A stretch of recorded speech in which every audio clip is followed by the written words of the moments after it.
ప్రార్థన చేస్తూ ఉండేది. చేస్తూ ఆమె నా కాలు బాగా అయ్యేటప్పుడు ఏం చెప్పేదంటే, నువ్వు చదువుకుంటున్న పిల్లవాడివి కదా, నువ్వు వాక్యం చూడరాదు అని చెప్పి నన్ను కొంచెం ప్రోత్సహించేదన్నమాట. ఆ ప్రోత్సహించేటప్పుడు ఒక మాట నాకు బాగా గుర్తు. ఏంటి అంటే, దేవుడు గొప్పవాడురా, దేవుడు గొప్పవాడురా అనేటటువంటి మాట వాడింది. వాడి నిత్యం ఎప్పుడు చూచిన ఈ స్థలంలో నేను అలాగూ పడకుండా ఆ మంచం వేసేది. ఆ మంచం మీద నేను ఉంటే నా మంచం పక్కనే ఆమె సాప వేసుకుని ప్రార్థన నా మీద చేయాల వేసేది. ప్రార్థన చేస్తూ ఉండేది.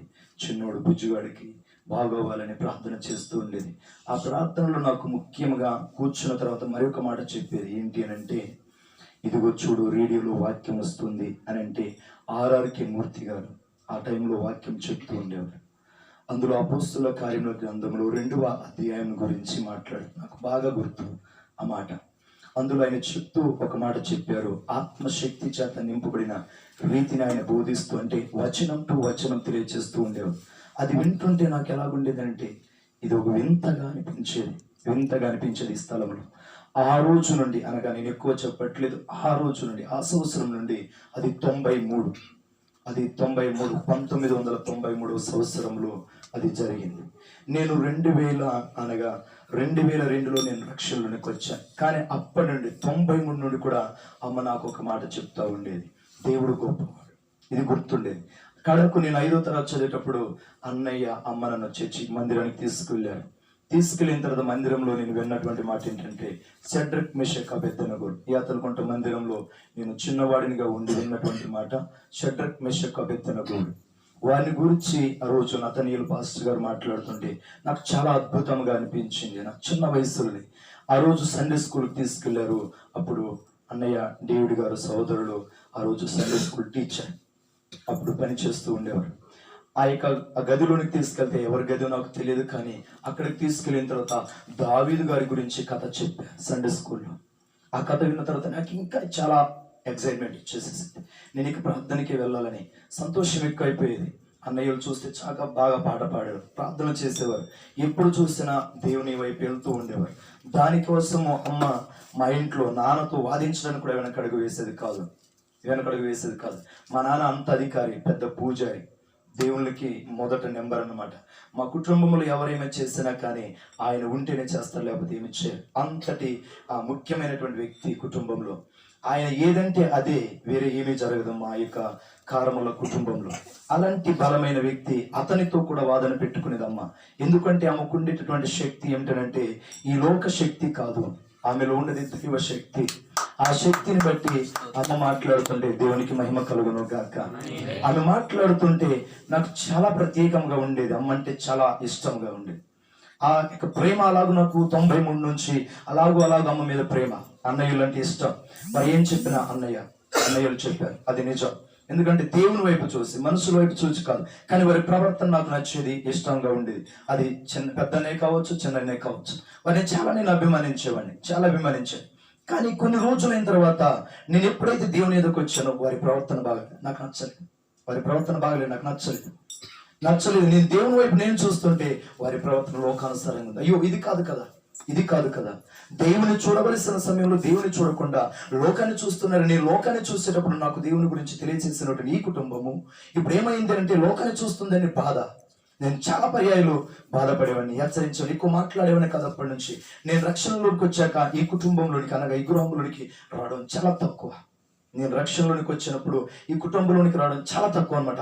అన్నయ్యలతో మాట్లాడడం తక్కువ, అన్నయ్యల సవాసం నచ్చేది కాదు, వారి ప్రవర్తన నచ్చేది కాదు. నేను చాలా బాధపడుతుండే, హెచ్చరిస్తుండే. నాకు కలిసినప్పుడు ఇది కాదు కదా. అన్నయ్యతో చెప్పేవాడిని, సంశోను చూపించేవాడిని చిన్ననాయకి.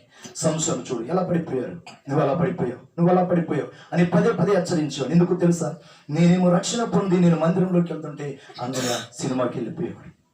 అది నాకు నచ్చేది కాదు. అయ్యో నేను ఆ దారిలో నుండి ఈ దారిలోకి వచ్చాను, నేను దేవుని ఎదుకు వచ్చాను, ఇలా వెళ్తుండేంటి. నేను 2002లో రక్షణ పొందింది, అన్నయ్యలో మార్పు కనబడట్లే, ప్రవర్తన కనబడట్లే. పాటలు పాడుతున్నాడు, వాక్యం చదువుతున్నాడు, కానీ ప్రవర్తనలో మార్పు లేదు. నేను బాధపడుతున్నా. డైరెక్ట్గా నేను ఒకరోజు అడిగా, అన్నయ్య నువ్వు చేయడం కరెక్ట్ కాదు, నేను ఆ రేషన్ కార్డుల కోసము అన్నబడిపల్లిలో ఫోటో దిగడానికి తీసుకెళ్తున్నాను. నా సైకిల్ మీద కూర్చుంటే ఆ రోజు సినిమా దేవిపుత్రుడు సినిమా ఆడుతుంది. దేవపుత్రుడు సినిమా ఆడుతుంటే నేను సినిమాకి వెళ్ళాలరా అంటున్నాడు. అయ్యో ఇదేంటి, సినిమాకి వెళ్ళటం ఏంటన్నయ్య అని అంటే, లేదురా నేను సినిమాకి వెళ్ళాలి అన్నాడు. సినిమాకి వెళ్ళిపోయాడు. నేను మాత్రం అమ్మ కోసం నేను అక్కడ నించుని నేను ఇటు నుంచి వీళ్ళందరినీ నేను సైకిల్ మీద తీసుకెళ్తుంటే అన్నయ్య మాత్రం సినిమాకి వెళ్ళిపోయాడు. నాకు చాలా బాధ అనిపించింది. ఇదేంటి, నేను రక్షణలోనికి వస్తే అన్నయ్య ఇలా చేస్తున్నాడు ఏంటి, ఇది కాదు కదా ప్రవర్తన అని చెప్పి చాలా బాధపడినటువంటి రోజులు ఉన్నాయి. అదే నేను అన్నయ్యతో, చిన్న అన్నయ్య కావచ్చు, పెద్ద అన్నయ్యతో కావచ్చు, ఎవరితోనైనా నేను ముఖము ముందు చెప్పేటటువంటి ఒక మాట ఏంటంటే, ఇది కాదు ప్రవర్తన. ఏమి కావాలి? ఇప్పుడు మనం వాక్యం విన్నాం. ఆయన మాట. ఎవరి మాట ఇది? ఆయన మాట. ఆయన అనగా ఎవరు?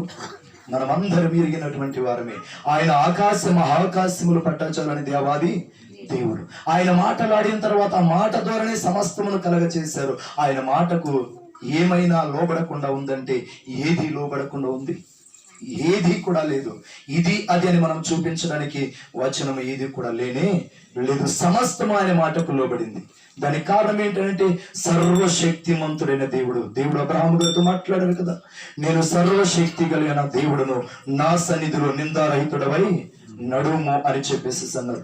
ఆ ప్రవర్తన అన్నయ్యలో కనబడకపోతే నేను ఎప్పటికీ కూడా నేను అది అంటా, అన్నయ్య ప్రార్థన చేయండి, దేవుని వైపు చూడండి అని నేను ఇంతగా చెప్తుంటే అన్నయ్య నాతో మాట్లాడింది ఎప్పుడంటే 3 సంవత్సరాల క్రితము. ఈ దర్శనం ఎప్పుడైతే వచ్చిందో అప్పుడు నా ఇంట్లోనికి వచ్చాడు, కూర్చున్నాడు.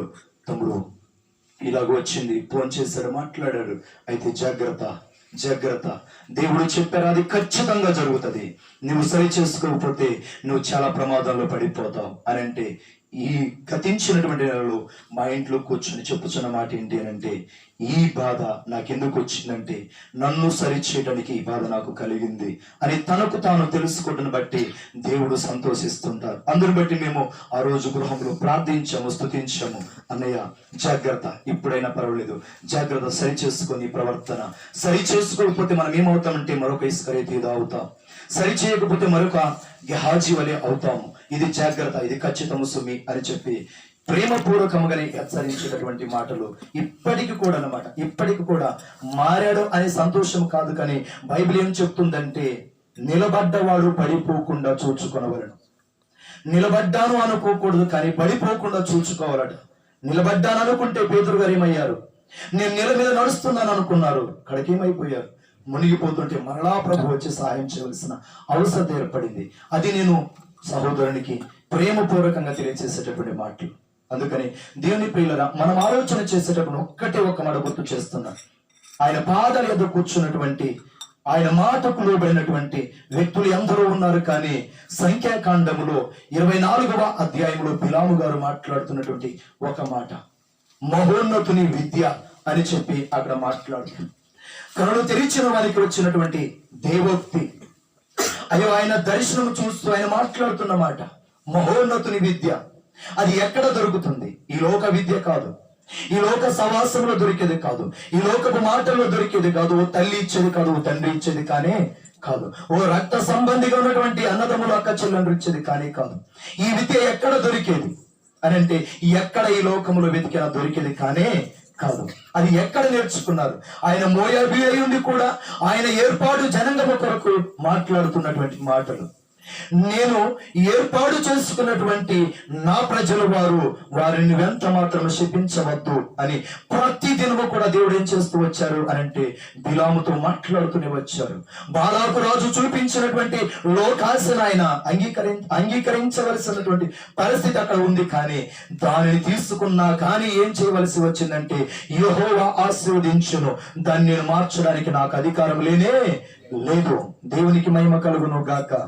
దేవుడు అవునన్న తర్వాత దాన్ని కాదనడానికి ఎవరి వల్ల వీరు లేదని చెప్పేసి బిలాము ప్రవక్త మాట్లాడతాడు. 23వ అధ్యాయములో కూడా ఈ మాటలన్నీ కనబడతాయి. అంటే చూడండి, ఇప్పుడు సహోదరులు ఈ వరుసలో ఉన్నారంటే దుష్టుల ఆలోచన చొప్పున నడవక, పాపుల మార్గమును నిలవక, అపహాసకులు కూర్చుండు చోటున కూర్చుండక, యెహోవా ధర్మశాస్త్రమునందు ఆనందించచ్చు, దివారాత్రము దాని ధ్యానం చేయవాడు ధన్యుడు.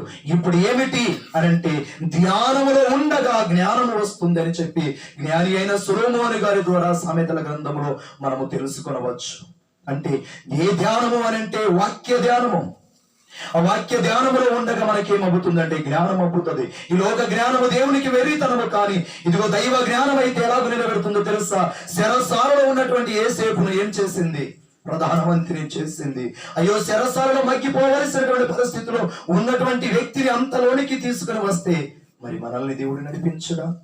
అయ్యో, ఆయన ఇలాగ మాట్లాడతారు కదా కొరింథీ పత్రికలో, జ్ఞానులైన వారు సిగ్గుపడినట్లుగా, గనులైన వారు సిగ్గుపడినట్లుగా ఎన్నిక లేనటువంటి వారిని ఆయన ఏం చేస్తారట?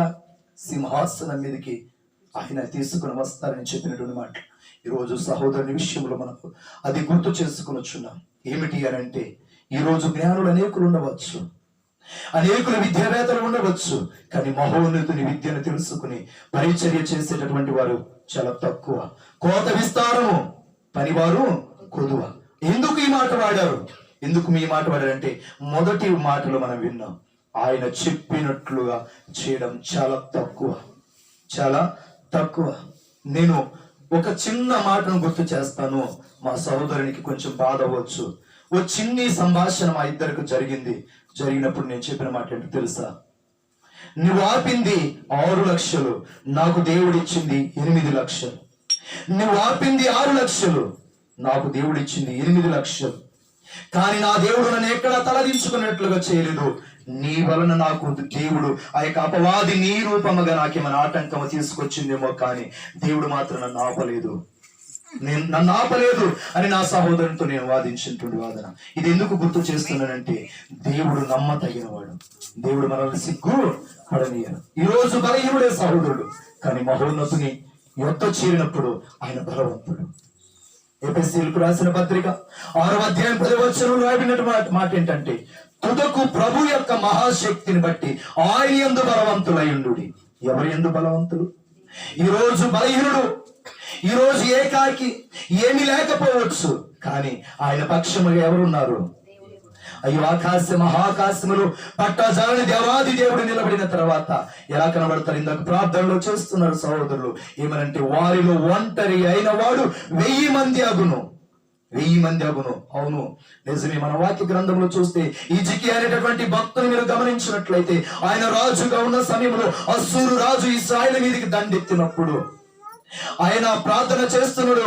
ఏమని ప్రార్థన చేస్తున్నాడు? దేవాలయం నుండి, దేవా, నీవు జీవము కలిగినటువంటి దేవుడు కదా, నువ్వు అందరి దేవుడు వంటి వారు కాదే, మీరు జీవము కలిగిన వారు కదా, మీరు నాకు సహాయము చేయకపోతే ఈ అస్సూరు రాజు ఎలాగున్నాడంటే, భూతలమును కప్పినట్లుగా తన సైన్యము చేత ఉన్నారు అని అంటే, నువ్వు ఇదే మందిరములో ప్రార్థన చేస్తూ ఉండు.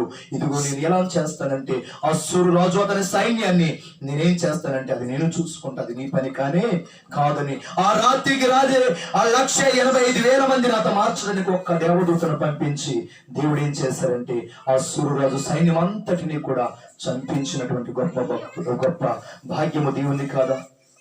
ఈ రోజు మనం ఆయన పక్షంగా నిలబడితే, అవును, ముందు వాటితో మనం విన్నట్లుగా ఆయన మాటకు లోబడి మనము నిలబడినట్లయితే ఆయన ఏం చేస్తారు?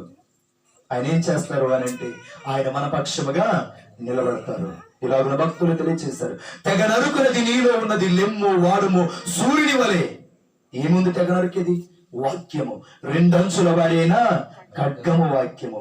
ఇది మనలో ఉన్నది, ఇది మనం గ్రహించాలి. వాక్యము ఆయన అయి ఉన్నారు కదా, మనం ఎరిగిన వారిని. అందును బట్టి దేవుని యొక్క విశ్వాసులమైన మనము, ఆయన పిల్లలమైనటువంటి మనము, ఆయన దాసులమైన మనము సహోదరుడే కాదు, కానీ మనము కూడా ఏం చేయాలి అని అంటే, దివారాత్రము వాక్యాన్ని ధ్యానము చేస్తూ జ్ఞానమును కలిగి నా సేవకుడు నడుచును. నా సేవకుడు ఏం చేస్తారంటున్నాడు? జ్ఞానము కలిగి బోధించునని జకర్యా గ్రంథములు, మలాకి గ్రంథములను మాట్లాడతారు దేవుడు.